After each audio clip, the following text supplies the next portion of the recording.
Olá! Hoje vamos fazer uma exploração bem interessante no material que tenta, assim, desvendar os mecanismos da influência. É o livro Persuasão, Gatilhos Mentais, da Yasmin Fleming. Isso mesmo. A ideia é a gente entender como somos levados a tomar decisões, às vezes, quase sem perceber.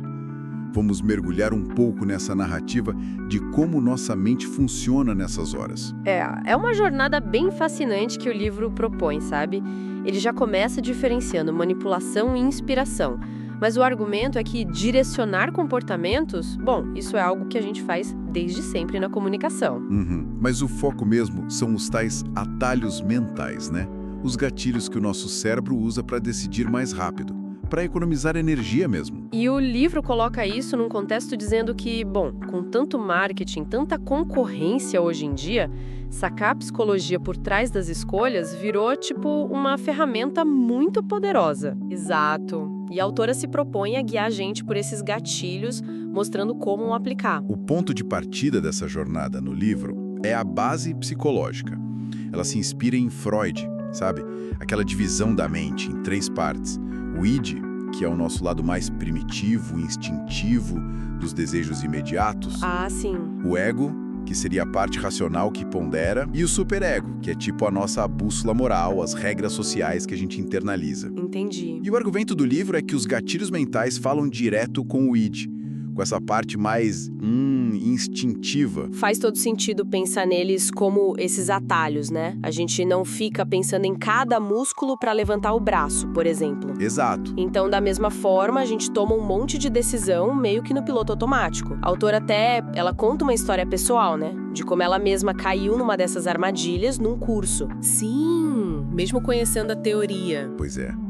Isso realmente mostra o poder deles, Como eles acessam esse nosso bicho interior, essa parte menos racional da gente. Exatamente. E aí, a partir daí, o livro vai desvendando vários desses gatilhos. Um dos primeiros que ela aborda é a reciprocidade. Ah, clássico. Super clássico, Sabe aquela vontade quase incontrolável de retribuir quando alguém faz um favor pra gente ou dá alguma coisa? Sim, sim. É isso. As amostras grátis são o exemplo perfeito. Funciona porque a gente tem um senso quase instintivo de quitar essas dívidas sociais. Mas o livro frisa um detalhe importante. O gesto tem que parecer genuíno, sabe? Não pode ser uma cobrança disfarçada. E olha que interessante, às vezes um pequeno gesto inesperado, mais personalizado, pode ser até mais eficaz que algo caro, mais genérico. Que interessante essa nuance. E falando em instinto, tem outro gatilho que parece mexer muito com a gente, A escassez. Nossa, isso é forte. Muito. A ideia de perder alguma coisa, uma oferta, uma oportunidade, até a liberdade de escolher depois, isso impulsiona a gente a agir agora. A gente vê isso direto em promoção, tempo limitado, últimas unidades. Sim, essa sensação de urgência é muito poderosa. O livro menciona até aqueles joguinhos, sabe? De indisponibilidade no começo de relacionamento. É verdade. Como exemplo mais do dia a dia. Explora muito o nosso medo de perder. O famoso FOMO, O Fear of Missing Out. Total. Só que a autora alerta, para funcionar no longo prazo, a escassez precisa ter um fundo de verdade. Senão a credibilidade, ela vai embora rapidinho. Faz sentido. E como é que a gente conta essas ofertas? Ou como a gente cria conexão de verdade? Aí o livro entra na força da história. Ah, fundamental. Uma boa narrativa conecta emocionalmente, Cria identificação de um jeito que só apresentar dados puros não consegue fazer. Com certeza. A autora até contrasta uma apresentação bem factual dela mesma. Meu nome é Yasmin, tenho X anos, uma empresa, com uma narrativa sobre a jornada dela, os desafios, as superações. Fica muito mais envolvente, Sem dúvida. E as marcas sabem disso muito bem. Elas vendem estilos de vida, aspirações, tudo embalado em histórias. E isso conecta com outra ferramenta que o livro explora bastante, a autoridade. A gente tende a confiar e a seguir quem a gente percebe como especialista no assunto. Pensa em médicos, cientistas. Sim, claro. No mundo digital de hoje, isso se traduz muito em mostrar conhecimento, mostrar resultados consistentes. A prova social ajuda muito aqui.